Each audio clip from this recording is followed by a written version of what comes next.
Gee, as I walked out of the luxury hotel, my sister yelled, "You don't belong in our five-star hotel," my father added. I simply smiled and lifted my phone's security, removed the Harrington family's VIP privileges. Their key cards shut off right at midnight. Can you imagine getting a text like this? "You are not welcome in our five-star hotel." My own father, sending me a banishment notice the second my plane touched down in Charleston. But what he didn't know, what they all didn't know, he was texting the woman who owned that very hotel. What do you even do in a situation like that?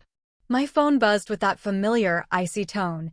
No greeting, no explanation, just those stark words glowing on the screen. My father thought he was warning a disgraced daughter away, shaming me into disappearing just like he always had. He had no idea who I'd become. A slow, quiet, razor-sharp smile spread across my face. I picked up my phone, dialed a private number, and when the security chief answered, I said, "Calm as you please, revoke the Harrington family's VIP access. Effective immediately. Their key cards will stop working at midnight." My name is Elena Brooks, and my family had absolutely no clue who I was after they threw me away. The automatic doors of the Sapphire Crown Hotel slid open with a soft rush of chilled air, smelling of eucalyptus and white tea. My heels clicked against the marble, echoing beneath chandeliers that looked like cascading waterfalls. Everywhere I looked, guests floated around in tailored suits and glittering gowns, carrying champagne flutes and entitlement in equal measure. I gripped the handle of my suitcase, adjusting the beige trench coat I'd chosen, deliberately understated, but unmistakably expensive. I wasn't dressed like the CEO of Crestline Holdings, the private equity firm quietly acquiring coastal luxury properties across the country. Today, I was dressed like the girl my family expected to see, worn down, unremarkable, someone easy to dismiss. The Harringtons only ever recognized loud wealth, logos plastered across handbags, shoes that screamed their price tags, jewelry that sparkled too aggressively to be real. They never understood that real money whispers. The moment I stepped deeper into the lobby, a massive banner came into view, draped above the central fountain. "Congratulations on 30 years, Richard and Patrice Harrington." Of course, it wasn't enough for them to host an anniversary celebration. They needed the world to stop and applaud. My phone buzzed again. Another message from my father. "Don't make a scene, Elena. Your sister is here with her husband's family.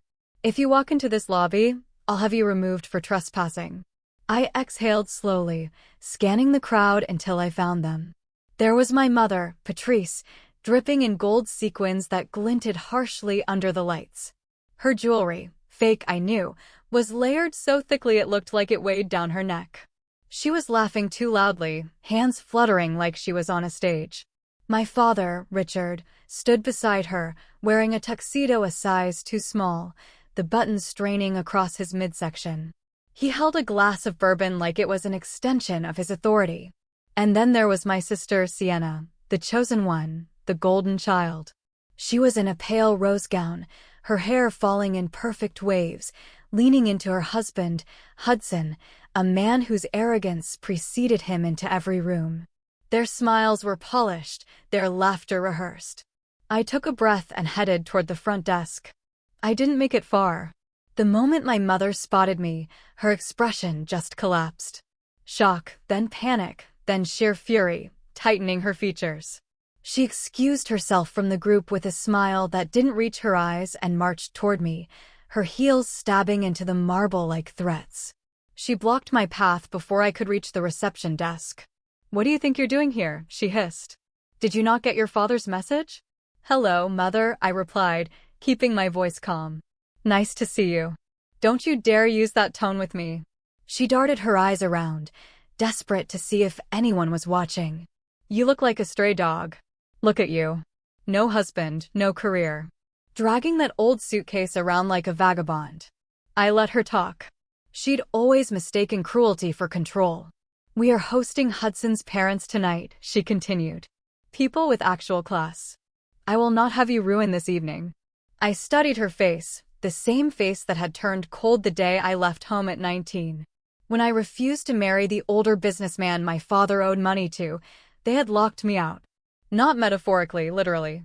My clothes thrown on the lawn, my key card disabled, my phone cut off. They said I was ungrateful, a burden, a failure. I'm just here to check in, I said calmly. Her laugh exploded, sharp and barking. Check in? A standard room here costs more than you make in a month freelancing, or whatever it is you pretend to do. You have no business being in a 5-star hotel. She snapped her fingers at a security guard walking by. You there? Remove this woman from the premises. She's disturbing the guests. The guard, Andre, was someone I had personally hired after the acquisition 3 months ago. He recognized me instantly. His posture stiffened, uncertainty flickering in his eyes. Ma'am, he said carefully. Is there an issue? The issue, my mother snapped, is that she's trespassing. Dear job. Before Andre could respond, a smug voice cut through the lobby. Well, if it isn't the runaway sister. Hudson approached, his glass of scotch sloshing in his hand, his eyes scanning me with theatrical disappointment. Behind him, Sienna lifted her phone, already recording. Of course, Sienna narrated to her online followers, smiling sweetly at the camera. This is Elena, the one who abandoned the family, the one who always causes drama. Hudson reached into his pocket and pulled out a money clip. He peeled off $500 bills and dropped them deliberately onto the marble at my feet. The bills floated down like insults dressed as generosity. There, he said. Go find a motel that fits your budget. Somewhere with peeling wallpaper and hourly rates. Sienna giggled behind her phone. Pick it up, Elena. It's more than you're worth. My mother crossed her arms. You heard him. Take it and get out. I looked down at the money. 10 years ago, I might have taken it. Today? I stepped over it, my heel pressing Ben Franklin's face into the floor. I'm not going anywhere. My mother's face flushed purple. Andre. Remove her now. Andre stepped forward, torn between orders and common sense. I didn't move because I didn't need to. From the corner of my eye, I saw him, the general manager, Mr. Archer, moving quickly from the executive office hallway. His expression tightened the second he saw me. Not with anger. With fear. Here comes management, my mother said smugly. You're finished. Archer stopped in front of us, ignoring everyone but me. He leaned in just enough to whisper, Miss Brooks, we didn't expect you until tomorrow. Should I initiate the protocol? I let the words hang for a moment. My mother straightened, triumphant. Hudson smirked. Sienna zoomed in, ready to capture my humiliation. Not yet, I whispered to Archer. Just upgrade me to the presidential suite and revoke the Harrington family's key cards at midnight. Archer nodded subtly. Yes, ma'am. I turned my back on the three of them. Their frozen expressions a perfect portrait of ignorance. Have a lovely evening, I said over my shoulder. Their laughter followed me as I walked away, but their world had already shifted. They just didn't know it yet. The elevator doors slid open with a soft chime, releasing a breath of cold, perfumed air that swept over me as I stepped into the private corridor leading to the Helios Tower guest floors. Midnight glittered across the skyline through floor-to-ceiling windows, but my pulse was louder than the city lights. I walked with measured steps, my heels tapping a deliberate rhythm, but inside, the old ache burned like a bruise pressed too many times. Coming back here, into the world my family worshipped and weaponized, felt like forcing myself into a scar that had never fully healed. I paused at the corner, watching the hallway camera overhead pivot slightly. Mr. Archer must have already updated the staff log. My face, my identity, my authority, restored to the system the moment he verified my name. The moment he realized exactly who the Harrington family had just insulted, the owner. A title I'd earned with sleepless years and brutal negotiations, not borrowed through someone else's bank account. I inhaled once, steadying myself, then moved toward the suite reserved for VIP family guests. According to the system feed on my phone, my parents' group had returned from the bar 5 minutes ago, reeking of their own self-importance, dragging the same tired arrogance that used to fill every room of our childhood home. Before reaching the suite, I stopped at a decorative alcove, its glass shelves reflecting the soft amber glow of recessed lighting. I caught my reflection, a woman in a beige coat, simple makeup, hair tied loosely back. Not glamorous, not intimidating, almost deliberately plain. My disguise for the evening. The irony of how invisible wealth could be amused me. My phone buzzed. Unknown number. Don't push us, Elena. We are still your family. I exhaled, not with fear, but with a bitter laugh. That number belonged to my mother's secondary phone, the one she used when she didn't want my father tracking her purchases. Another buzz. If you embarrass us tonight, you'll regret it. There it was. Not concern. Not remorse. Threat. I typed a single word. Noted. I locked the screen and slipped the phone into my coat, then continued toward the suite. The corridor curved slightly, directing guests toward the lounge area where soft jazz floated through the speakers. The scent of lemongrass and smoked cedar drifted from a decorative diffuser, masking the undertone of spilled champagne and luxury fatigue left by guests who believed everything in the world existed to cater to them. I reached the suite door, the Harrington suite. The nameplate gleamed under the soft lighting, polished earlier that day for them. For people who believed tarnish only existed on metal, not in behavior. I lifted my hand and knocked once. The door flew open. My sister's face appeared first, heated, annoyed, pupils slightly dilated from alcohol. Harper looked exactly as I remembered her at 24, glamorous but fragile, loud but hollow, her beauty dimming under the weight of her own entitlement. The moment she recognized me, her expression twisted into disbelief, then fury. "What are you doing on this floor?" she demanded, gripping the edge of the door as though she wanted to slam it into my face. "This level is for VIPs only." I raised an eyebrow. "I'm aware." She scoffed. "Well, since when do you qualify?" Before I could answer, another voice drifted into view. "Is someone bothering you, sweetheart?" Harley, the future son-in-law my parents adored, appeared behind her, drink in hand, tuxedo loosened as if he had already declared himself the lord of the hotel. He leaned against the doorframe, eyes dragging over me with dismissive amusement. Harper smirked and crossed her arms. "She thinks she can walk around the Helios Tower like she belongs here." Harley took a slow sip of his whiskey. "Relax, babe. She probably just got lost looking for the budget rooms." He turned to me. "Staff hallway is 2 floors down. Try not to scuff the carpet." The old Elena might have apologized, might have lowered her gaze, might have swallowed the humiliation because she believed she deserved it. Not anymore. "I'm not lost," I said calmly. Harper glared. "Then what do you want?" "I need to speak with Mom and Dad." She burst out laughing. "Oh, you're serious? You're not allowed in here." "Dad said so." "Dad also says a lot of things that aren't true," I replied. Her face reened instantly. "Get out before I call security." "You should," I said softly. "They're expecting my call anyway." Confusion flickered across her expression, but before she could ask, a familiar voice boomed from inside the suite. "Who is at the door, Harper? What is taking so long?" My father stepped into view, adjusting his cufflinks, wearing a navy suit that tried too hard to shape him into the man he wished he still was. He looked at me and froze.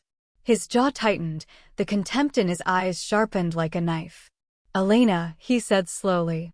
"I told you to stay in the lobby." "No," I corrected. "You texted me that I wasn't welcome in your 5-star hotel." My mother appeared beside him, wrapped in a sequined gown that sparkled under the chandelier light. She clutched a champagne flute in one hand and disappointment in the other. "What part of stay away did you not understand?" she hissed. "You look like a stray who stumbled into the wrong zip code." Harley snickered. Harper smirked.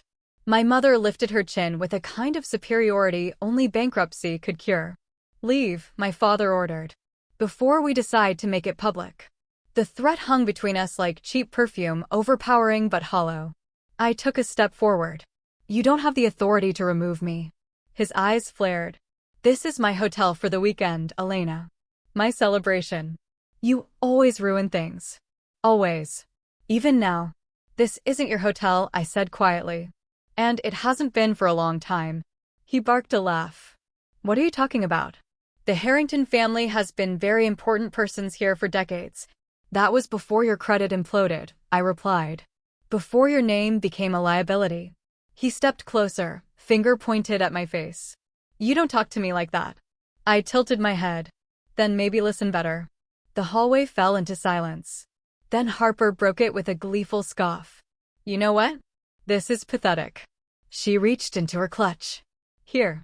She pulled out her wallet, extracted 5 crisp $100 bills, and shoved them toward me. Take this, she sneered. Buy yourself dinner, or therapy, or maybe a personality. And then get out of this luxury hotel. Harley laughed loudly. My mother looked proud. My father nodded in approval, as though this humiliation was a family bonding exercise. The bills fluttered in my direction and fell at my feet. I didn't look down. I didn't blink. Instead, I calmly lifted my phone and dialed. A hush rippled through the hallway. Who are you calling? My father demanded. I lifted the phone to my ear. Security, I said. Revoke the Harrington family's VIP access. Effective immediately. My mother paled. You wouldn't. My father stepped forward. Elena, stop this nonsense. I continued speaking into the phone. Yes, all access, all key cards. Midnight activation. Harper stared at me, disbelief breaking into trembling outrage. You can't do that, she whispered. You don't have the power. I ended the call and looked each of them in the eyes. I do. Harley opened his mouth to argue, but at that precise moment, an alert pinged on their suite door panel. A red light blinked twice. Their VIP status had already been flagged in the system. The look on their faces was priceless. My father pointed at me, hands shaking. What did you do?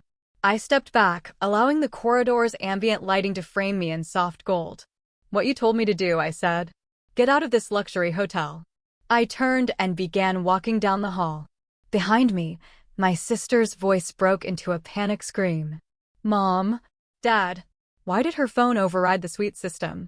My father answered with a hoarse whisper, she didn't override it. She commands it. I didn't turn around. I didn't need to. The elevator doors opened with a soft sigh, welcoming me into the quiet sanctuary reserved for owners and executives. As the doors slid shut, I heard my mother's final trembling question echo down the corridor. What? What exactly has she become? My reflection stared back at me in the polished elevator walls. Calm. Composed. Untouchable. And for the first time in years, I whispered the truth aloud, someone you shouldn't have thrown away. The elevator descended toward the private executive level, carrying me deeper into the empire I built and further away from the family who never believed I could. But midnight was coming. And so was the reckoning. The city lights shimmered through the glass walls of the executive lounge as I stepped inside, my pulse still thrumming from the confrontation upstairs. The room was quiet, dimly lit, and wrapped in the scent of sandalwood, an intentional design to contrast the chaos of the main floors. Here, time slowed. Here, the air felt breathable. I crossed the lounge with my shoulders squared, forcing myself into the present moment, into the reality I had created far from the Harrington's orbit. But as I reached the private bar and poured myself a glass of cold, sparkling water, the weight of old memories tugged at me like gravity. I leaned one hand against the marble counter and exhaled slowly. It didn't matter how much success I built, how many properties I acquired, or how many rooms in this skyscraper bore my signature. The ghost still knew my name. The elevator chimed softly behind me. I turned. Mr. Archer entered, carrying a silver tablet and wearing a look that balanced apology, duty, and something like respect. Ms. Brooks, he said, dipping his head. I came as soon as security confirmed your order. I nodded. Good. They won't go quietly. No, he agreed. Families like the Harringtons never do. He placed the tablet on the bar between us. I thought you would want to see the activity log for the suite. I hesitated, then reached for the screen. My fingers brushed over the digital entries, room service charges, spa appointments, declined credit authorizations, an alarming number of complimentary upgrades given by managers who had no authority to offer them. I swallowed tightly. How long has this been going on? I whispered. Mr. Archer clasped his hands gently. For perhaps 5 months. The previous regional director allowed them significant flexibility due to their reputation. By the time I arrived, it was already a pattern. A quiet bitterness leaked into his tone. I apologize, Miss Brooks. Had I realized the true connection between you and the family sooner, I would have intervened earlier. You didn't know, I said, setting the tablet down. My last name isn't Harrington. I legally changed it at 23. He paused. Understandable. That word clung to the air. I walked toward the panoramic window overlooking the skyline. The night was clear, and the lights painted the city in constellations. My reflection hovered faintly in the glass, a silhouette draped in quiet fury. I knew they were careless, I murmured. But this is theft. Not ignorance, Mr. Archer said softly. Entitlement. I looked over my shoulder at him, meeting his gaze. Prepare a complete financial report. Every comp service, every unpaid transaction, every override. He nodded. And the gala booking they requested, he asked. Shall I decline it? My jaw tightened. Not yet. Not yet, he repeated, as though testing the shape of the words. I turned fully toward him. They think they're untouchable. They think the world rearranges itself around them. If we cancel tonight, they'll spin a story where they're the victims. But if we let them continue, if we let them reach the edge of their own downfall, they'll be the authors of their demise. Mr. Archer absorbed this quietly, then straightened. I'll ensure all staff know to treat you as an anonymous executive guest. No connection to the suite upstairs. Good. And may I ask? He hesitated, lowering his voice. What triggered tonight's escalation? I stared past him toward the elevator, imagining Harper's manicured hand, shoving bills into my face. The way my mother's expression twisted with ridicule, the smug curl of my father's lip. What triggered it? I repeated softly. They threw money at me. He blinked. Money? $500, I said, as if I were an inconvenience they could pay to disappear. Mr. Archer's expression darkened. I wasn't aware. My deepest apologies. I waved a hand. They don't deserve your apologies, Mr. Archer. They deserve the consequences they've been borrowing against for years. A moment passed, then he cleared his throat. Security will revoke their access at midnight sharp. Shall we escort them off the property immediately after? No, I said. Let them stay. Let them enjoy the illusion a little longer. They love the Helios Tower so much. They should experience every corner of it. His brows lifted slightly, but he didn't question me. I finished my water, set the glass aside, and walked toward the hallway leading to the private penthouse elevator. Miss Brooks, Mr. Archer called after me carefully. May I offer a small piece of unsolicited advice? I stopped. Keep your phone close tonight, he said. The Harringtons do not seem like people who accept boundaries gracefully. My lips twitched in acknowledgement. They don't. He gave a final nod and retreated from the lounge, leaving me in the quiet hum of the executive floor. I entered the elevator and pressed the key card panel. The doors closed with a whisper, and the lift began its ascent to the owner's level, an entire floor hidden from guests, contractors, even most staff. 30 floors above the noise, the air shifted, calmer, thinner, uncluttered by the world below. When the elevator doors opened, I stepped into the private foyer, an elegant expanse of marble, soft lighting, and curated art pieces that belonged to no one but me. For a moment, I simply stood there, staring at the quiet luxury I had spent years building, stone by stone, contract by contract. A far cry from the home I grew up in. I walked through the foyer and into the penthouse suite, the door sliding shut behind me with a hushed seal. The air smelled of lavender and cool linen. White curtains billowed slightly from the soft hidden vents. The city stretched beneath me like a map of possibilities. But even with all this space, all this comfort, I felt the ghost of a smaller room, the one where I'd spent my teenage nights listening to my mother criticize my existence through the walls. I moved toward the living room where a sleek tablet rested on the coffee table. I picked it up and unlocked the hotel's internal security feed. Camera views filled the screen: lobby, lounges, restaurants, elevators, and the Harrington suite. I tapped it. The screen expanded. My father was pacing, one hand pressed to his temple. My mother was sitting on the bed, clutching her phone, undoubtedly sending texts to relatives about how I had betrayed the family. Harper was pointing aggressively at the door panel, showing Harley how the red alert meant something was wrong. They looked frantic, chaotic, exactly as they had always made me feel. I sank onto the couch, the leather cool against my skin, and watched them argue. For the first time, I didn't feel pulled into their storm. I was the storm. A knock sounded. I set the tablet aside and walked to the door. When I opened it, a server stood there with a small tray. "Your evening tea, Miss Brooks." "Thank you." He bowed and retreated. I carried the tray inside, letting the soothing aroma of chamomile fill the room. But just as I took the first sip, my tablet buzzed. Asterisk security alert. Unauthorized attempt to access owner floor. Elevator call from VIP suite. Asterisk, I let out a slow breath. Of course, they would try. Of course, they would push. Of course, they believed they could talk or threaten their way into a space they didn't belong. I set the teacup down and walked to the window again, watching the city pulse beneath me. They were climbing toward their downfall step by step, unaware that the elevator they were calling would never arrive. Not for them. Not tonight. Not ever again. Another notification blinked on the tablet. 12:00 a.m. keycard access revoked. A small smile found my lips, soft but sharp. Midnight. The beginning of the end.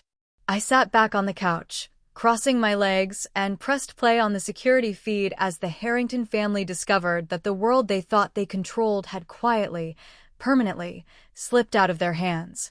The grandfather clock in the Helios Tower lobby struck midnight with a deep, resonant chime that vibrated through the marble floors, echoing up into the vaulted ceilings. It was a sound that usually signaled elegance and luxury.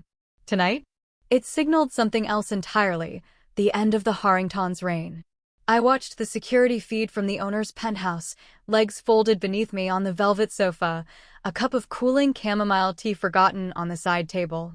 My eyes were fixed on the screen as the family I once shared a last name with stumbled into the lobby, unaware that the world as they knew it had just collapsed under their feet. The camera angle caught everything. Harper's 2-inch heels clicking drunkenly against the marble. Harley's arm wrapped lazily around her waist. My mother fanning herself aggressively with a folded event program, and my father muttering to himself like the walls were closing in. They looked exhausted and entitled and oblivious, exactly how I remembered them. I tapped the screen, zooming in as they approached the private elevator bank reserved for VIP suites. My heart beat in a cold, steady rhythm. Harper shoved her key card at the reader, chin lifted with the arrogance she'd worn since childhood. Nothing happened. The light blinked red.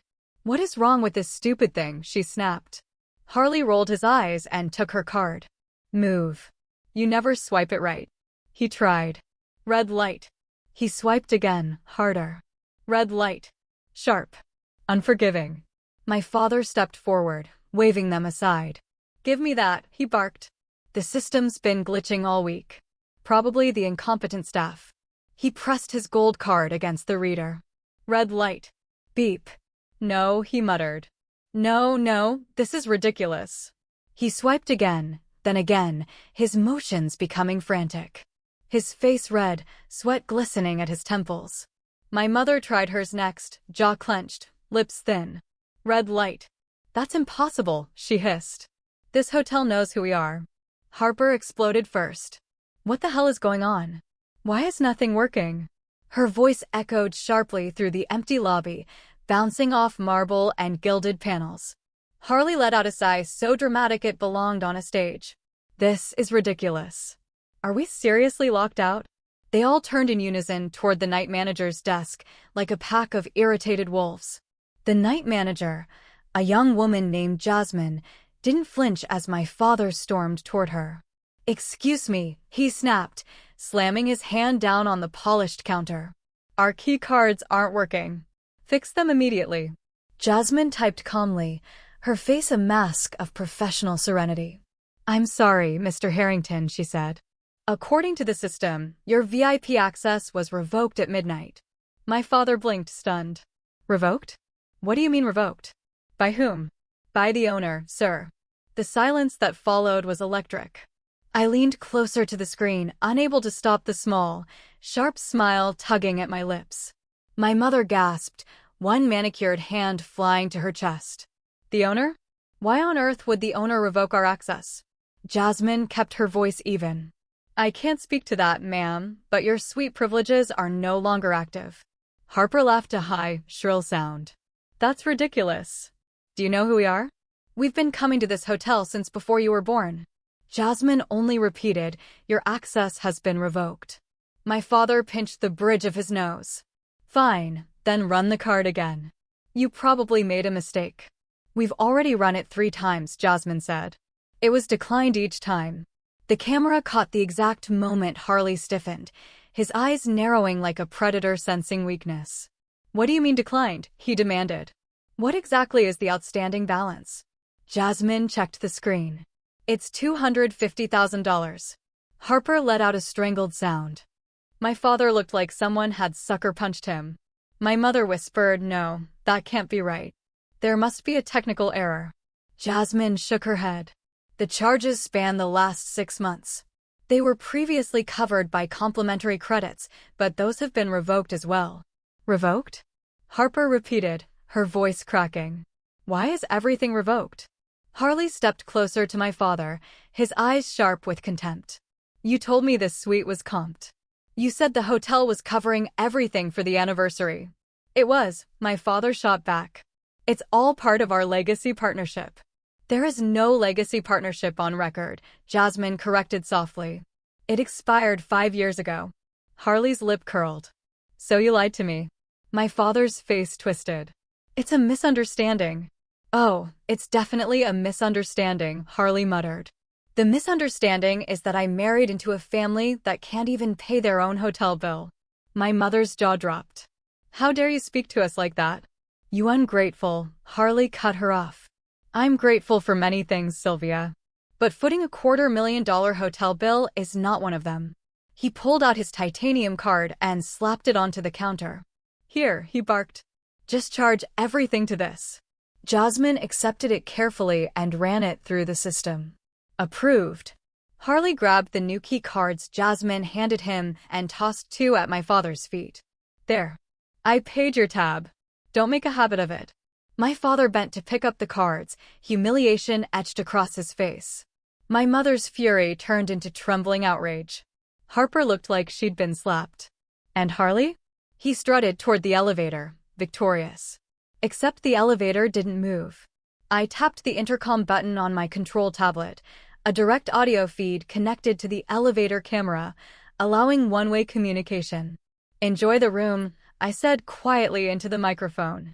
While you can. Harper jolted upright. Who said that? My father stared directly into the elevator camera. Elena. I didn't respond. I simply turned off the feed. Back in the penthouse, I set the tablet aside, my breath steady despite the adrenaline rushing through me. It was almost frightening how calm I felt watching their world collapse. Almost. I stood, stretching the stiffness from my shoulders when another alert popped on the tablet. Asterisk unauthorized request. Ballroom booking approval.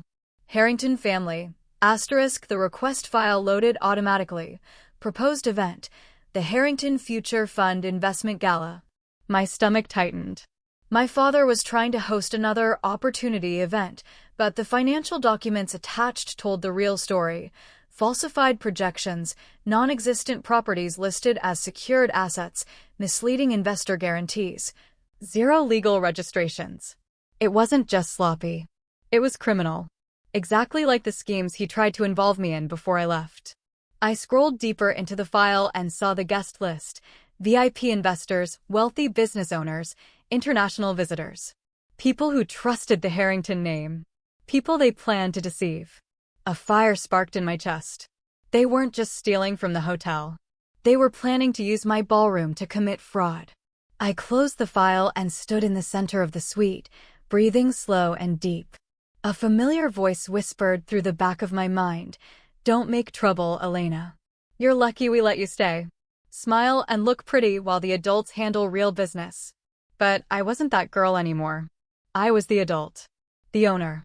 The one with the power to end this before it destroyed more lives. My phone buzzed with a new notification. Asterisk suite access attempt. Blocked location. Owner level elevator. Asterisk I walked toward the elevator, not with fear, but with a cold, steady purpose. They wanted to climb. They wanted to push. They wanted access to a world they didn't earn and didn't deserve. Let them try harder. Let them pound on the doors. Let them scream my name. Because midnight had come and gone, and I was finally done being their silent daughter. I pressed the elevator button, stepping inside as the doors split open. They slid shut behind me with a decisive finality. Tonight, I wasn't running from my family. Tonight, I was running straight toward the truth. Toward justice. Toward the reckoning that had been delayed far too long.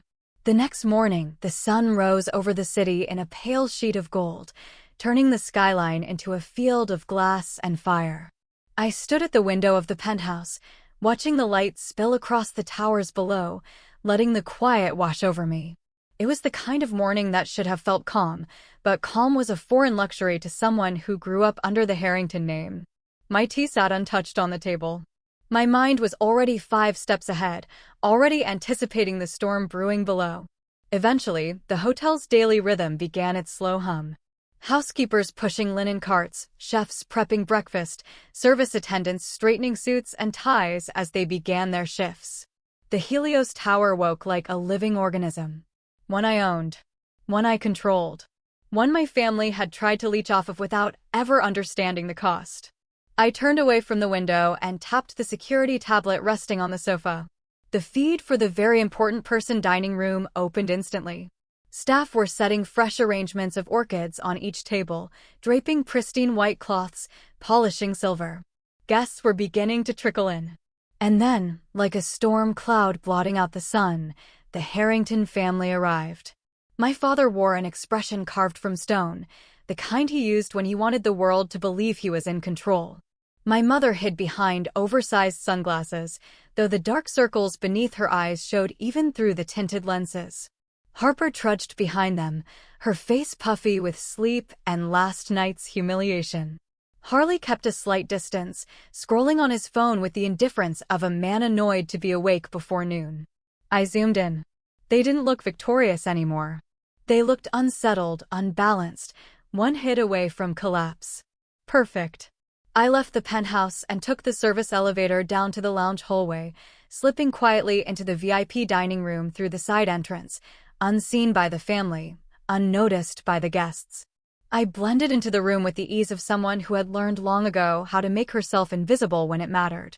I moved toward the buffet, reaching for a small plate of fruit, standing only a few feet from the table where my parents had just seated themselves. My mother noticed first. Her head snapped up, sunglasses sliding down her nose. Her eyes widened, then narrowed. "You!" She spat under her breath as she pushed her chair back violently. She rose so sharply that the table shook, silverware rattling. Guests turned, conversations halted. She stormed toward me, anger radiating off her like heat. "What are you doing in here?" she hissed. "This area is for paying guests." I kept my tone even. "I am a paying guest." She scoffed. "With what? Pity spare change. You embarrassed us last night. Isn't that enough? Leave before someone sees you." "Someone already has," I murmured. She ignored the warning. Or maybe she didn't understand it. She grabbed my wrist, squeezing hard. "You're ruining everything. Go eat in the lobby." My plate tilted, fruit wobbling on the porcelain. I didn't pull away. I didn't raise my voice. I didn't need to. But then she did something that made the entire room freeze. She slapped the plate out of my hand. The ceramic shattered on the marble floor with a sharp, ringing crack, scattering blueberries like spilled ink. A few drops splashed onto my shoes and the hem of my trousers. Gasps echoed across the dining room. My mother straightened her spine, chin high. "Clean that up," she said coldly. "Better yet, leave before I call security myself." I bent slowly, retrieving a piece of the broken plate. Not because I felt small, but because I wanted to remember this moment exactly as it happened. I rose, meeting her eyes. "You seem stressed," I said. She blinked. "What is it?" "Because your credit cards were declined last night." The words landed like a dropped match in a room full of gasoline. A few guests choked on their coffee. My father stiffened so violently his chair scraped backward. "What did you just say?" my mother whispered. I spoke louder. "Your cards were declined. All of them. Even Dad's. You couldn't pay for your suite." If Harley hadn't stepped in, you'd be sleeping in the lobby. Her face bleached white. You don't know what you're talking about, she stammered. Our finances are none of your concern. Apparently, they're the hotel's concern, I replied, voice cool as marble. Since you owe them more than $250,000. Stop. My father growled, rising halfway from his seat. You don't speak to your mother like, but he didn't finish, because Harley had finally looked up. He wasn't laughing anymore. His gaze drifted to my wrist and froze. The watch. Vintage. Rare. A collector's masterpiece, known only to those with real wealth. His eyes widened. Shock. Recognition. Fear. He stood slowly, each second revealing a deeper understanding. Who are you? He mouthed silently. I didn't answer. Instead, I set the piece of broken ceramic on their table and turned to leave. The silence that followed me was suffocating. I had nearly reached the exit when a shrill scream bounced through the dining room. Excuse me? A guest's voice, not directed at me, but toward a far corner of the room. I turned. A young server, barely 18, maybe 19, stood with trembling hands, holding a tray of coffee. The older gentleman who had shouted leaned forward in his chair, face red. I asked for soy milk, he barked. Is that too much to understand? The girl stuttered an apology, but the man threw his napkin at her. My stomach twisted. This hotel had been my sanctuary since I started rebuilding my life. Its staff were my second family, the only family that had shown me unconditional support. But before I could intervene, Jasmine, the night manager from last night, stepped between them. Sir, she said calmly. That's enough. The guest snarled, do you know who I am? No, she said. And it doesn't matter. You don't speak to my staff like that. He sputtered, outraged. But Jasmine held firm. Watching her defend someone who couldn't defend themselves made something settle inside me. This was the hotel I'd built. This was the leadership I wanted. This was the standard. I exited the dining room with a steadier heart. But the moment I stepped into the main corridor, my phone buzzed violently in my hand. A text notification lit the screen. Urgent financial irregularities found. You need to see this. Archer. My pulse quickened. I hurried toward the executive elevator and wrote it down to the administrative floor. Archer was waiting for me outside the finance office. He looked grim. What did you find? I asked, gesturing toward the glass-walled conference room. It's worse than we thought. I followed him inside. Two accountants sat with laptops open, spreadsheets spread across the table. Lines of red highlighted charges filled every screen. Archer handed me a printed report. My stomach dropped as I scanned the numbers. Room charges, spa bills, multiple 6-course dining experiences, private drivers, unlimited bar tabs, event pre-bookings, all comped, all unpaid, all fraudulent. How long? I whispered. Over a year, Archer replied. The prior management kept covering it up, expecting the Harringtons to repay eventually. And they never did. No. They kept exploiting the system. And then yesterday, they requested something else. He handed me a separate file, a gala contract. Not just any gala. A fundraising event. The Harrington Legacy Investment Evening. The brochure looked professional, elegant, glossy, but the numbers inside told a different story. Projected returns, fictional. Listed assets, non-existent. Investor guarantees, illegal. This is a scam, I whispered. Archer nodded. Your father submitted the paperwork to host it tonight. I dropped the file onto the table, the pages scattering like broken glass. He wants to use my hotel to commit fraud. Yes, Archer said quietly. The accountants exchanged uneasy glances. And you know what happens, he added, if investors lose money under our roof? Lawsuits, I murmured. Regulatory investigations. Reputational damage. We could lose our license to operate. I pressed my palms against the cool glass table, grounding myself. This wasn't just personal anymore. It was criminal. And it was on the edge of unfolding inside my building. What do you want to do? Archer asked. I straightened my spine, pulling taut like steel. We proceed, I said. Let him set the stage. Let him gather the investors. Let him reveal his plan. Archer studied my face. And then I met his eyes, unwavering. We expose him. His breath caught for a moment. Whether in fear or admiration, I couldn't tell. He nodded once. Then we'll finish the preparations, he said. I'll be there, I replied. But not as myself. His eyebrows lifted. I smiled, not soft this time, but cold and certain. As far as he's concerned, I murmured, I stopped being part of the Harrington family years ago. I gathered the papers, tucking them beneath my arm, and walked toward the door. Behind me, Archer spoke one last time. Miss Brooks, he said carefully. This is justice overdue.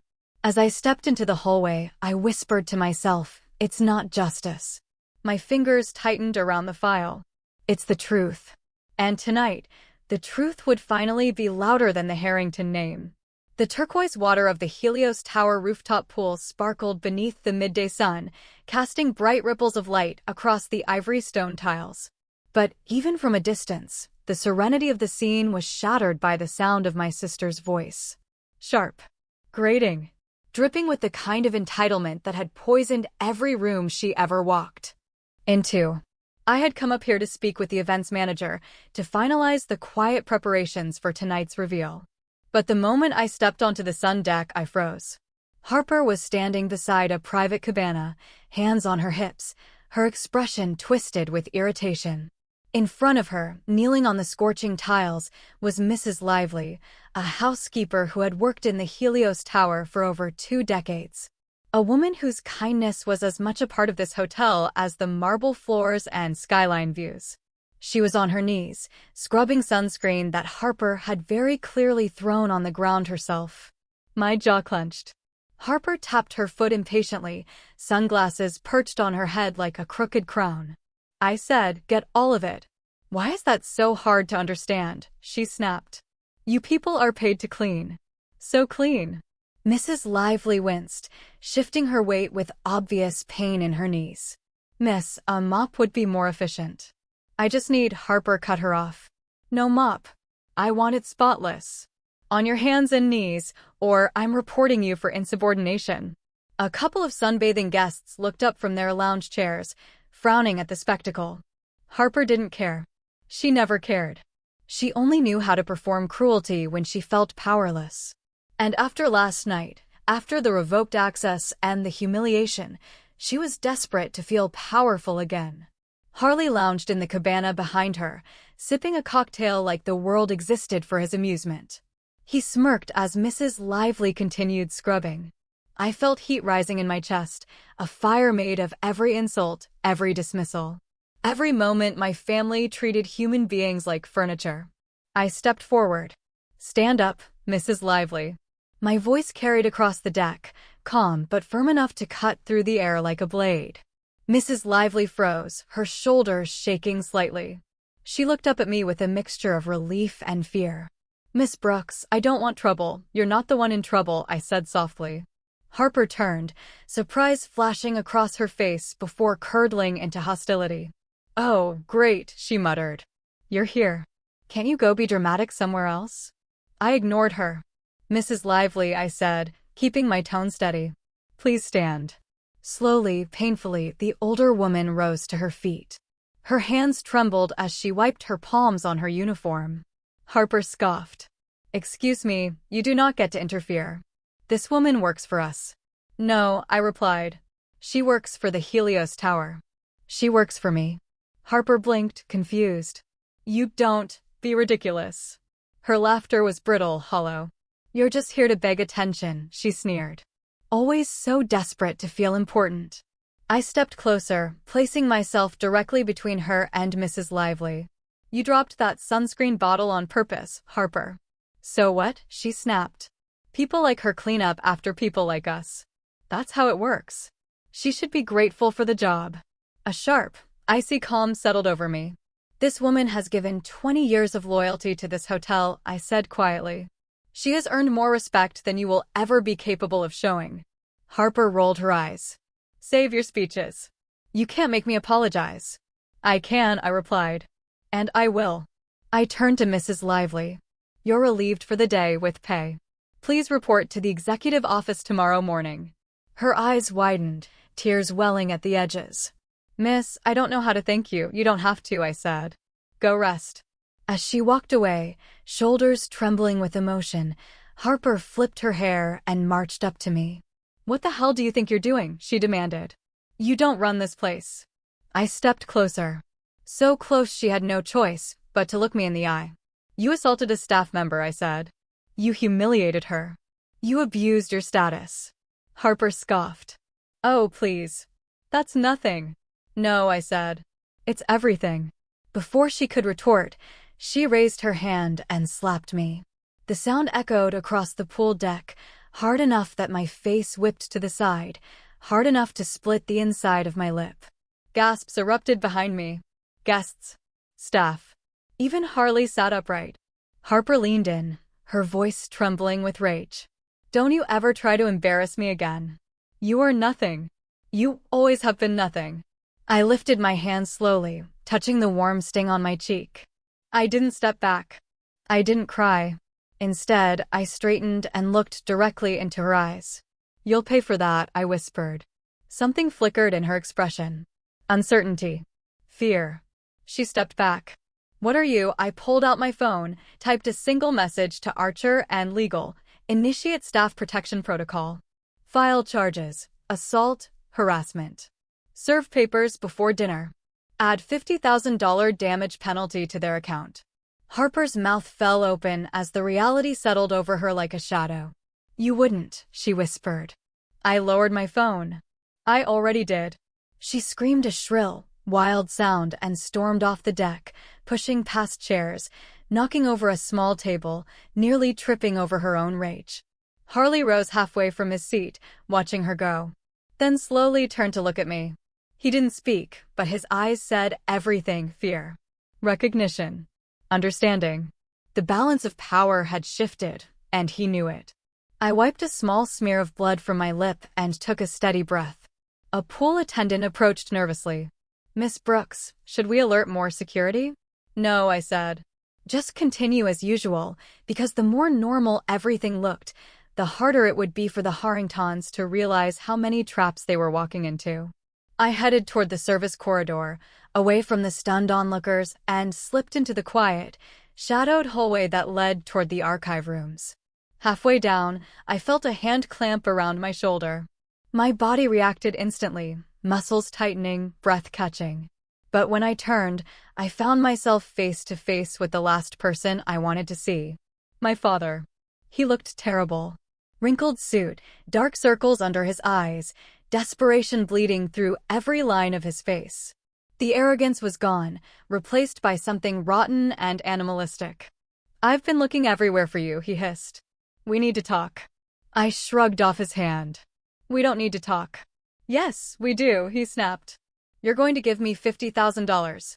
A humorless laugh escaped me. "No, I'm not." His jaw twitched. "Don't play stupid, Elena. I know you have money tucked away. You always hoarded everything. Your scholarships, your savings, your inheritance." "My inheritance?" I cut in sharply. "The inheritance you sold for a vacation?" He glared. "I need the money. The hotel is demanding a deposit for tonight's gala. If I don't pay, everything collapses." "Then let it collapse," I said. His face turned purple. "You ungrateful brat. I raised you. You exploited me." He reeled back like the truth had struck him harder than Harper ever could. "You want me to fund a fraudulent gala?" I said. "You." Into. I had come up here to speak with the events manager, to finalize the quiet preparations for tonight's reveal. But the moment I stepped onto the sun deck, I froze.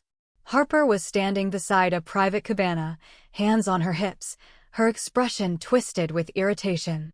In front of her, kneeling on the scorching tiles, was Mrs. Lively, a housekeeper who had worked in the Helios Tower for over 2 decades. A woman whose kindness was as much a part of this hotel as the marble floors and skyline views. She was on her knees, scrubbing sunscreen that Harper had very clearly thrown on the ground herself. My jaw clenched. Harper tapped her foot impatiently, sunglasses perched on her head like a crooked crown. I said, "Get all of it." "Why is that so hard to understand?" she snapped. "You people are paid to clean. So clean." Mrs. Lively winced, shifting her weight with obvious pain in her knees. "Miss, a mop would be more efficient."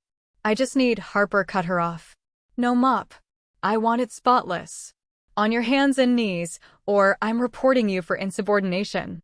A couple of sunbathing guests looked up from their lounge chairs, frowning at the spectacle. Harper didn't care. She never cared. She only knew how to perform cruelty when she felt powerless. And after last night, after the revoked access and the humiliation, she was desperate to feel powerful again. Harley lounged in the cabana behind her, sipping a cocktail like the world existed for his amusement. He smirked as Mrs. Lively continued scrubbing. I felt heat rising in my chest, a fire made of every insult, every dismissal. Every moment my family treated human beings like furniture. I stepped forward. Stand up, Mrs. Lively. My voice carried across the deck, calm but firm enough to cut through the air like a blade. Mrs. Lively froze, her shoulders shaking slightly. She looked up at me with a mixture of relief and fear. Miss Brooks, I don't want trouble. You're not the one in trouble, I said softly. Harper turned, surprise flashing across her face before curdling into hostility. Oh, great, she muttered. You're here. Can't you go be dramatic somewhere else? I ignored her. Mrs. Lively, I said, keeping my tone steady. Please stand. Slowly, painfully, the older woman rose to her feet. Her hands trembled as she wiped her palms on her uniform. Harper scoffed. Excuse me, you do not get to interfere. This woman works for us. No, I replied. She works for the Helios Tower. She works for me. Harper blinked, confused. You don't. Be ridiculous. Her laughter was brittle, hollow. You're just here to beg attention, she sneered. Always so desperate to feel important. I stepped closer, placing myself directly between her and Mrs. Lively. You dropped that sunscreen bottle on purpose, Harper. So what? She snapped. People like her clean up after people like us. That's how it works. She should be grateful for the job. A sharp, icy calm settled over me. This woman has given 20 years of loyalty to this hotel, I said quietly. She has earned more respect than you will ever be capable of showing. Harper rolled her eyes. Save your speeches. You can't make me apologize. I can, I replied. And I will. I turned to Mrs. Lively. You're relieved for the day with pay. Please report to the executive office tomorrow morning. Her eyes widened, tears welling at the edges. Miss, I don't know how to thank you. You don't have to, I said. Go rest. As she walked away, shoulders trembling with emotion, Harper flipped her hair and marched up to me. What the hell do you think you're doing? She demanded. You don't run this place. I stepped closer. So close she had no choice but to look me in the eye. You assaulted a staff member, I said. You humiliated her. You abused your status. Harper scoffed. Oh, please. That's nothing. No, I said. It's everything. Before she could retort, she raised her hand and slapped me. The sound echoed across the pool deck, hard enough that my face whipped to the side, hard enough to split the inside of my lip. Gasps erupted behind me. Guests. Staff. Even Harley sat upright. Harper leaned in, her voice trembling with rage. Don't you ever try to embarrass me again. You are nothing. You always have been nothing. I lifted my hand slowly, touching the warm sting on my cheek. I didn't step back. I didn't cry. Instead, I straightened and looked directly into her eyes. You'll pay for that, I whispered. Something flickered in her expression. Uncertainty. Fear. She stepped back. What are you? I pulled out my phone, typed a single message to Archer and legal. Initiate staff protection protocol. File charges. Assault. Harassment. Serve papers before dinner. Add $50,000 damage penalty to their account. Harper's mouth fell open as the reality settled over her like a shadow. You wouldn't, she whispered. I lowered my phone. I already did. She screamed a shrill, wild sound and stormed off the deck, pushing past chairs, knocking over a small table, nearly tripping over her own rage. Harley rose halfway from his seat, watching her go. Then slowly turned to look at me. He didn't speak, but his eyes said everything: fear, recognition, understanding. The balance of power had shifted, and he knew it. I wiped a small smear of blood from my lip and took a steady breath. A pool attendant approached nervously. Miss Brooks, should we alert more security? No, I said. Just continue as usual, because the more normal everything looked, the harder it would be for the Harringtons to realize how many traps they were walking into. I headed toward the service corridor, away from the stunned onlookers, and slipped into the quiet, shadowed hallway that led toward the archive rooms. Halfway down, I felt a hand clamp around my shoulder. My body reacted instantly, muscles tightening, breath catching. But when I turned, I found myself face to face with the last person I wanted to see. My father. He looked terrible. Wrinkled suit, dark circles under his eyes, desperation bleeding through every line of his face. The arrogance was gone, replaced by something rotten and animalistic. I've been looking everywhere for you, he hissed. We need to talk. I shrugged off his hand. We don't need to talk. Yes, we do, he snapped. You're going to give me $50,000. A humorless laugh escaped me. No, I'm not. His jaw twitched. Don't play stupid, Elena. I know you have money tucked away. You always hoarded everything. Your scholarships, your savings, your inheritance. My inheritance? I cut in sharply. The inheritance you sold for a vacation? He glared. I need the money. The hotel is demanding a deposit for tonight's gala. If I don't pay, everything collapses. Then let it collapse, I said. His face turned purple. You ungrateful brat. I raised you. You exploited me. He reeled back like the truth had struck him harder than Harper ever could. You want me to fund a fraudulent gala? I said. You. Harper stood in the doorway of the bedroom, holding a pair of scissors. Oh, she said. Did you leave that there? It looked so cheap. I thought you were planning to embarrass us again. My throat tightened. She tilted the scissors with a smirk. Oops. I walked toward the bed slowly, picked up a strip of silk between my fingers. Let it fall. It was deliberate. It was calculated. It was meant to break something inside me. But the thing she wanted to break wasn't there anymore. She waited for the tears. She waited for the anger. She waited for the reaction she could weaponize. Instead, I smiled gently. You're right, I said. This dress wasn't good enough. She frowned. Excuse me. It didn't fit the occasion. Then I walked past her and picked up the sweet phone. Within seconds, the Helios Towers Couture Boutique answered. This is Elena, I said. I need the entire fall couture collection brought to the presidential suite within 10 minutes, and bring the vault diamonds. The woman on the other end gasped softly. Right away, Miss Brooks. I hung up and turned back to Harper. She looked confused, disoriented, as if she had swung a bat, only to realize she had hit steel instead of glass.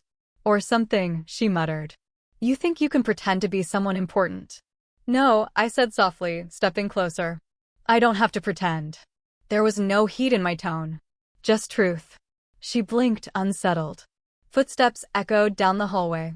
3 stylists rushed in, wheeling racks of shimmering gowns, silk, velvet, hand-stitched crystals, a wardrobe worth more than the Harrington family's entire estate. The stylists bowed slightly. Miss Brooks, the lead said. Your selections are ready. I walked toward the mirror as they began to prepare the gown, silver, sculpted, radiant as though forged from moonlight and armor. Behind me, Harper stood speechless. For the first time in her life, she finally realized, all this time she thought she'd been standing above me. But she was never even close. And tonight, when the ballroom lights rose, she'd see exactly how far she'd fall. The gown moved like liquid silver as I stepped into the grand foyer outside the Helios Tower ballroom. Each crystal catching the light and scattering it across the marble like shattered stars. I could feel eyes turning toward me before I even began my descent. Soft gasps, murmured remarks. Subtle shifts of posture as guests straightened, sensing something shifting in the room. The energy changed, subtle but unmistakable. For a moment, I stood at the top of the sweeping staircase, looking down at the crowd below. Investors, patrons, social climbers, in glittering dresses and tailored suits. People who lived for spectacle, for privilege, for proximity to power. They didn't know yet that they were about to witness the implosion of the Harrington legacy. Tonight, they were expecting an exclusive investment gala, a presentation by Marcus Harrington himself. They had no idea the real show had already begun.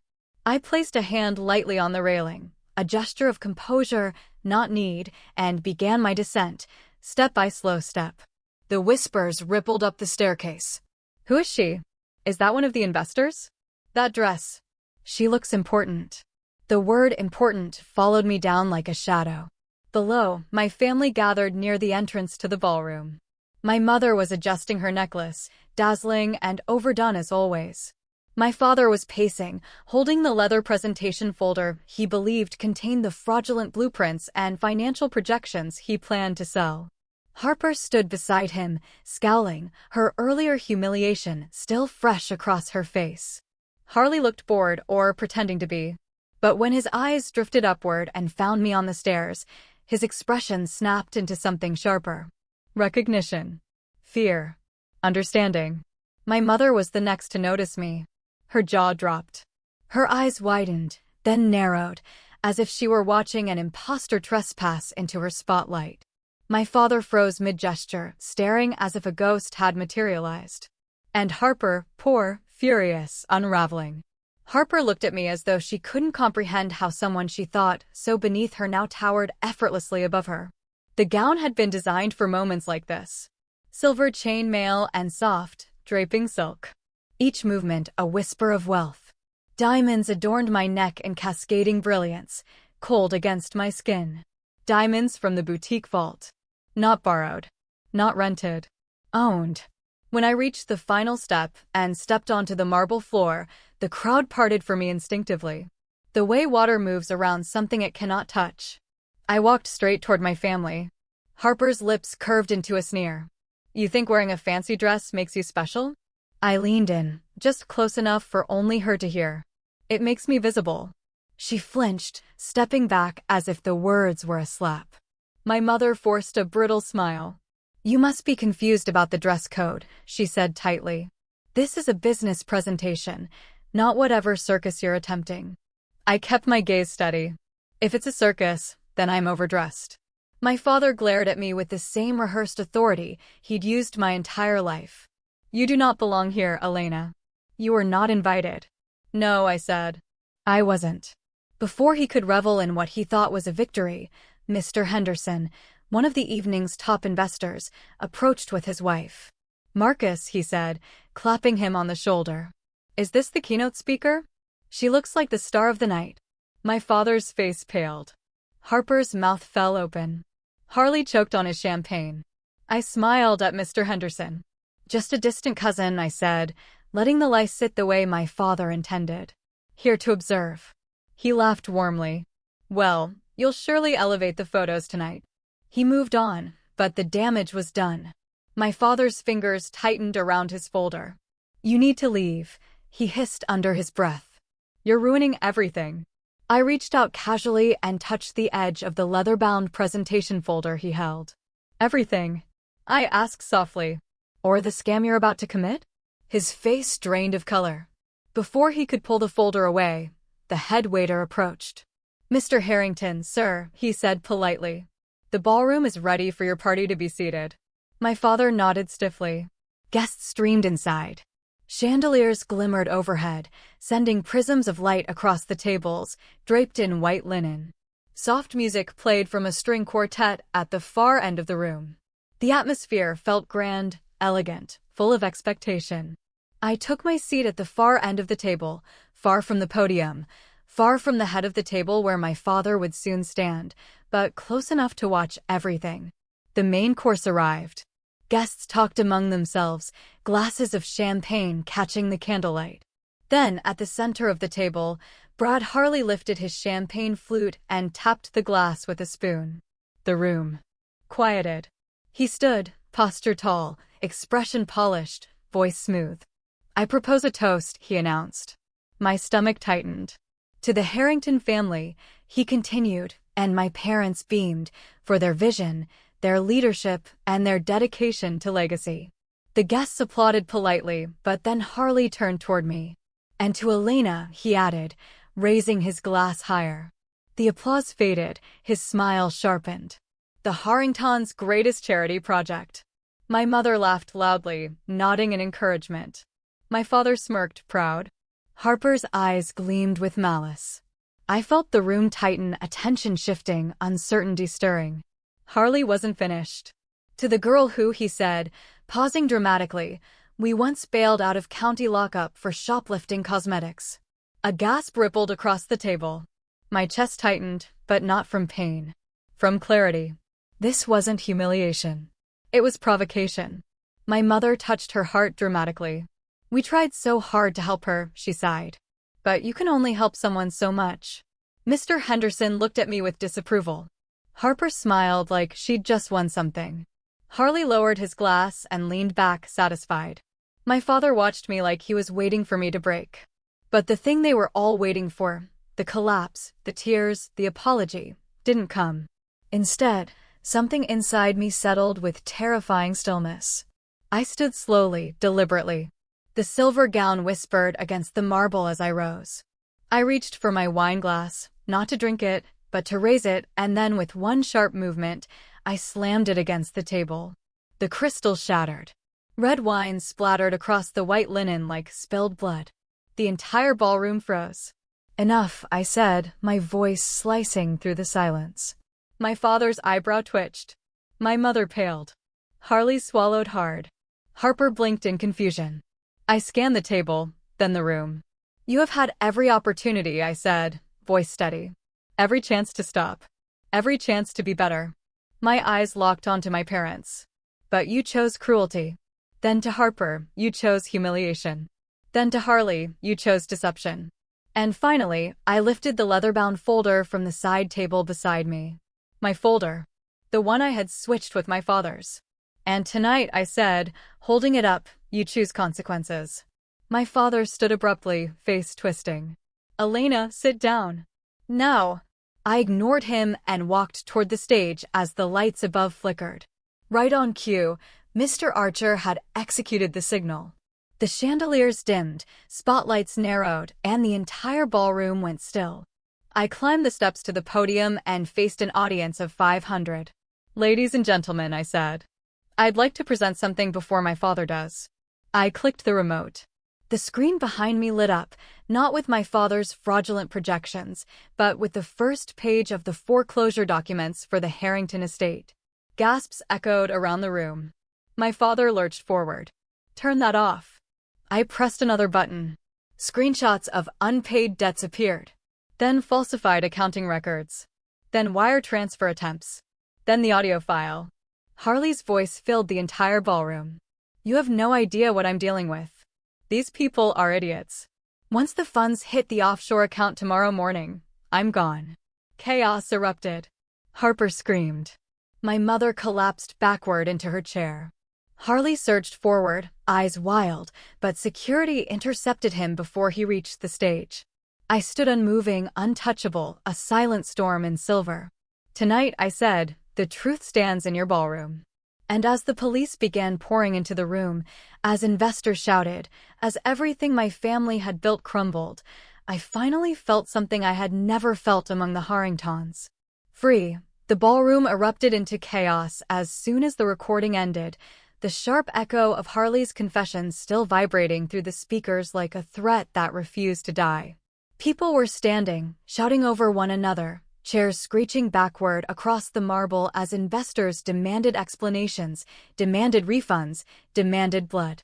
My mother clutched the tablecloth with shaking hands, her face contorted in a mix of disbelief and horror.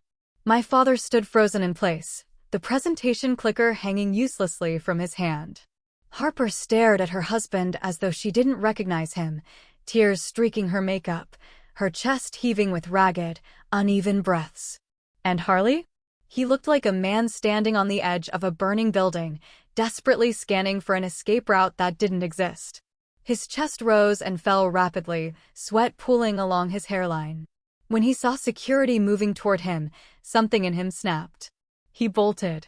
He shoved a chair out of his way and sprinted toward the side exit, pushing through startled guests. Security hesitated for half a second, just long enough for him to reach the door. But then the head of the security team, lunged forward with startling speed. Stop. Barked. But Harley didn't stop. I watched the scene unfold with eerie calm, as though time had slowed down, thick and heavy. The chandeliers flickered overhead. The crowd parted instinctively, and Harley hurled himself toward the door. Ree intercepted him with the precision of a trained professional, seizing him by the arm and twisting until Harley's knees hit the floor. Harley let out a howl, a sound that didn't fit the polished veneer he'd worn all night. Security swarmed him. Harper screamed, "Brad! Brad! What are you doing? Stop fighting! Just stop!" But he wasn't listening. The desperation had consumed him. He was no longer the smooth-talking golden boy of the Harrington family. He was an animal, cornered, frantic, exposed, caught in the trap he had set for others. "Let me go," he shouted, voice cracking. "You don't understand. I didn't do anything. This is all her." He pointed at me, spit flying from his lips. "She's framing me." The room gasped.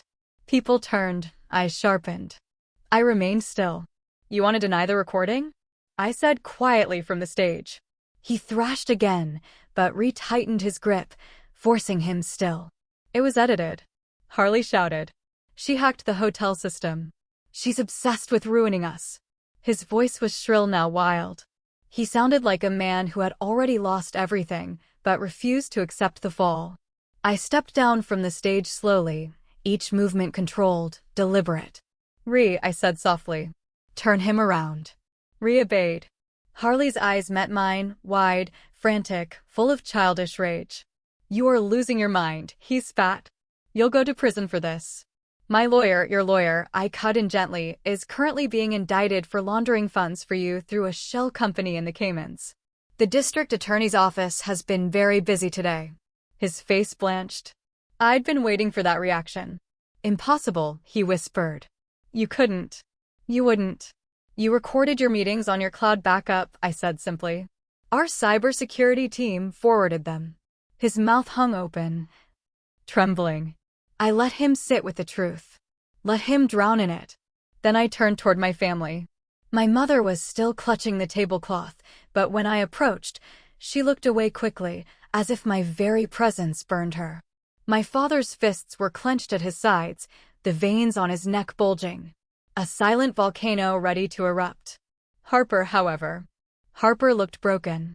Her mascara-streaked cheeks, her trembling lips, her glassy eyes.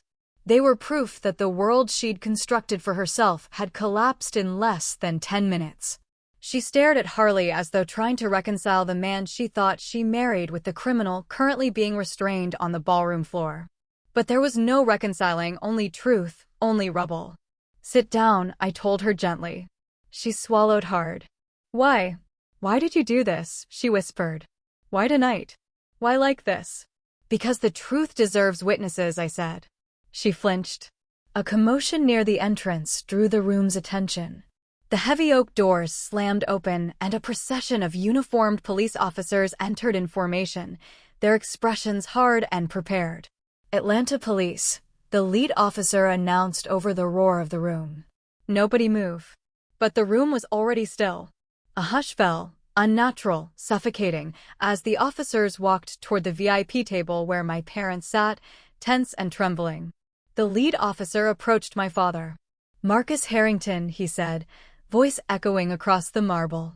"You are under arrest for bank fraud, wire fraud, and falsification of federal financial documents." My father staggered backward, almost knocking over his chair. "No," he muttered. "No, this is a mistake. I'm a businessman. This is a misunderstanding." But the officer spun him around and cuffed him swiftly.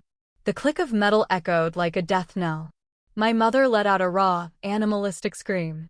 "No, no, no, no. You can't do this." She lurched forward, reaching for my father as the officers restrained her. "We are the victims. This is a setup. All of this is her fault." She pointed at me with a trembling hand. Her accusation fell flat. No one looked at me. They only looked at her, wild, disheveled, unraveling. Another officer approached her. "Sylvia Harrington," he said with cold clarity. "You are under arrest for conspiracy to commit fraud and aiding in the falsification of financial records." She fought, but she was no match for trained officers. Her earrings caught in her hair, tearing as they forced her arms behind her back. "Let me go," she shrieked. "I am her mother. She can't do this to us." But she was wrong. I wasn't doing this to them. Their actions had done it for me. Behind me, Harley was hauled to his feet, now flanked by 2 detectives. One of them read his charges. "Bradley Tucker, you are under arrest for insider trading, corporate espionage, and attempted embezzlement." He sagged. His legs gave out. The officers half carried, half dragged him toward the waiting hallway. As the trio, my father, my mother, and the man Harper married, were escorted from the ballroom, the guests parted like water, whispering in low, horrified voices. No one tried to stop the officers. No one defended the Harringtons. No one believed a word of their protests. It was over. Almost. As the officers reached the doors, my mother twisted her body, forcing one last desperate scream across the ballroom. "Elena! Elena! Tell them you're lying. Tell them to stop. We're your family." Her voice broke at the end, cracking open like something wounded. I walked forward, stopping 10 feet from the officers. My mother's tear-streaked face lifted toward me. Her eyes, once so cold and judgmental, now begged, pleaded, trembled. "Elena," she whispered, softer now. "Please. You're my daughter." I felt the room hold its breath. I looked at her the way you look at an abandoned memory, detached, distant, no longer bleeding. "No," I said. She blinked. "You don't have a daughter named Elena," I continued quietly. "You made that choice a long time ago." And then I nodded to the officers. "Get them out of my hotel." Her scream followed them past the threshold, but it didn't follow me. I exhaled slowly, the weight of a lifetime lifting off my chest as the doors slammed shut with a heavy, final thud. Silence swallowed the room. The piano music had stopped. The investors stood frozen. The chandeliers glimmered overhead, casting fractured light across the ballroom floor. My gaze lowered to the center of that fractured light. Harper was sitting on the ground, knees bent, dress ruined, eyes unfocused, breath shallow. All the arrogance, all the superiority, all the glittering illusions she had wrapped herself in were gone. She looked small, alone, defeated. And for the first time that night, I didn't feel anger when I looked at her. I felt clarity. Her world had just ended. Mine was only beginning. The ballroom had emptied slowly, like a storm cloud dissolving after a violent downpour. The chandeliers still flickered, catching remnants of spilled champagne and abandoned napkins. Chairs sat crooked, conversations lay abandoned mid-sentence, and the air buzzed with a ghost of shocked whispers. The police had gone. The guests had fled. The echo of my mother's scream was fading from the marble. Now it was only me standing at the back of the ballroom, watching a future I had once feared finally break open. My heels clicked softly as I crossed the room, each step steady despite the weight of everything that had just unfolded. My breath was even. My pulse calm. It was strange how quiet justice could feel, how peaceful the world became once the truth finally stood unchallenged. At the center of the ballroom, Sienna sat slumped against a toppled chair, her face hidden behind trembling hands. Her white gown was wrinkled, her hair falling from its pins, mascara streaked down her cheeks. She looked nothing like the polished socialite she tried so hard to portray. She looked human. She looked young. She looked lost. I stopped a few feet away. For a long moment, I said nothing. And neither did she. Finally, Sienna lifted her head. Her eyes were swollen, red-rimmed, glassy with disbelief. "What did you do?" she whispered.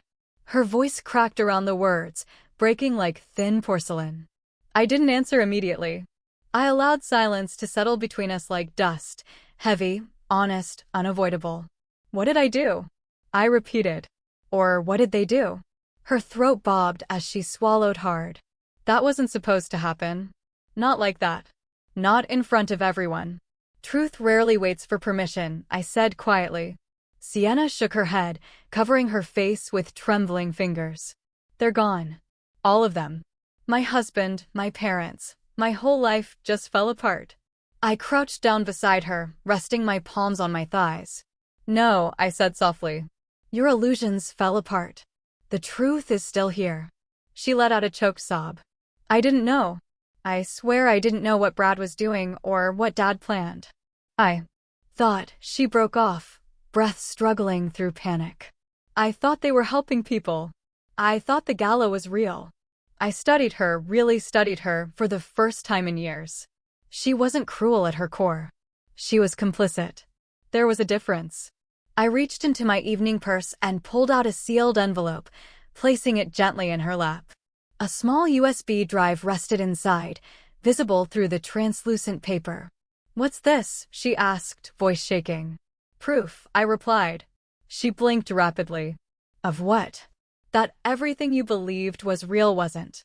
I softened the words, the best I could. Your husband's financial files, his offshore accounts, his messages with his partner. Sienna's face drained of color. No, she whispered.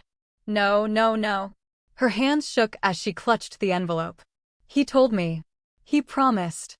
He said everything he did for us. He did it for himself, I said, my voice gentle but unyielding. You were a tool, a pretty accessory to convince investors he was stable. But you were never part of his plan. Her lip trembled as another sob clawed its way out. The sound was raw, torn from something deep and bruised. I didn't comfort her. Not yet. Not until she understood. You asked what I did, I said. I exposed the truth. Sienna stared at the USB in her hands for a long, trembling moment. Then she asked the question I knew was coming.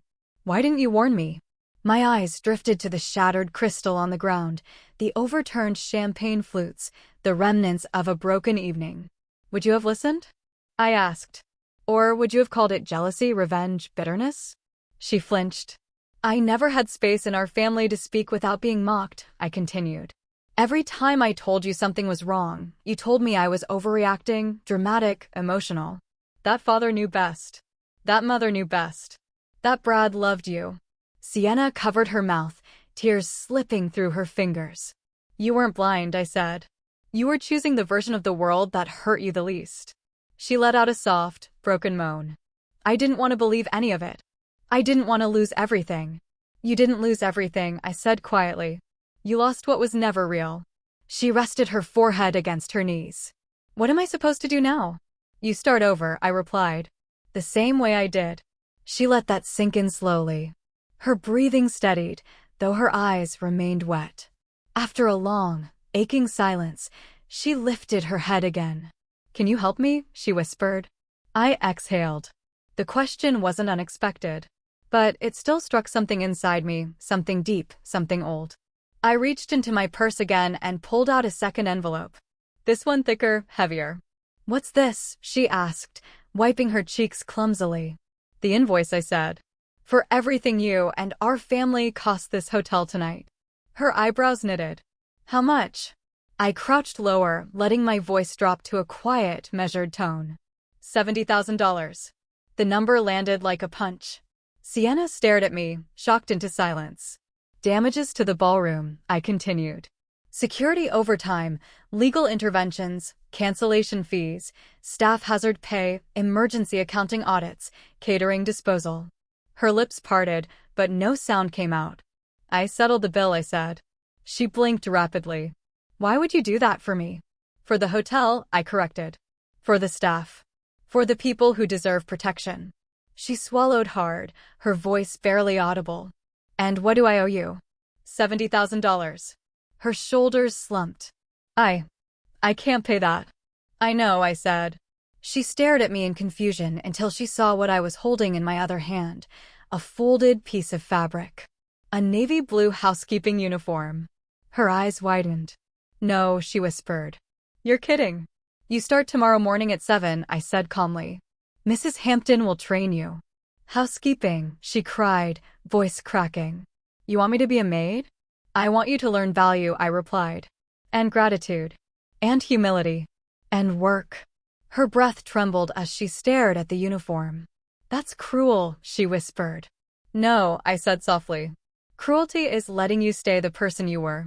She covered her face, shoulders shaking with fresh sobs. But when she spoke again, her voice was different. Hoarse, wounded, but no longer defensive. Will it help me pay the debt? Yes. And when the debt is paid, what then? I paused. Then you and I talk again, I said. As sisters. Not as enemies. Something in her expression loosened. A thread pulled free from a tightly knotted rope. She nodded slowly, clutching the uniform to her chest. For the first time in our entire lives, I believed her. As we stepped out of the house and back into the sunlight, I felt something inside me finally loosen. This wasn't revenge. This wasn't triumph.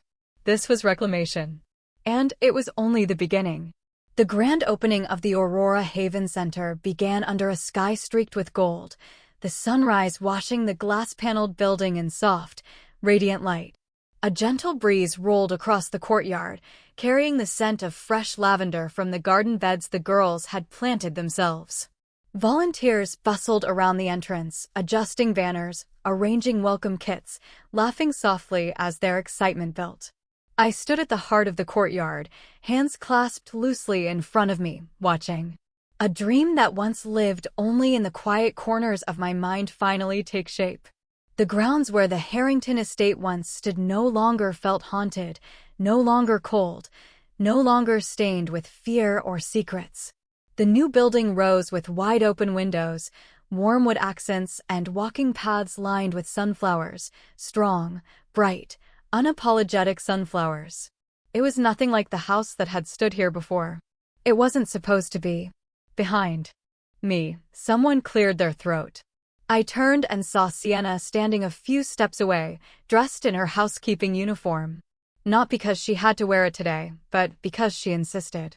She said it reminded her of who she was becoming, not who she had been.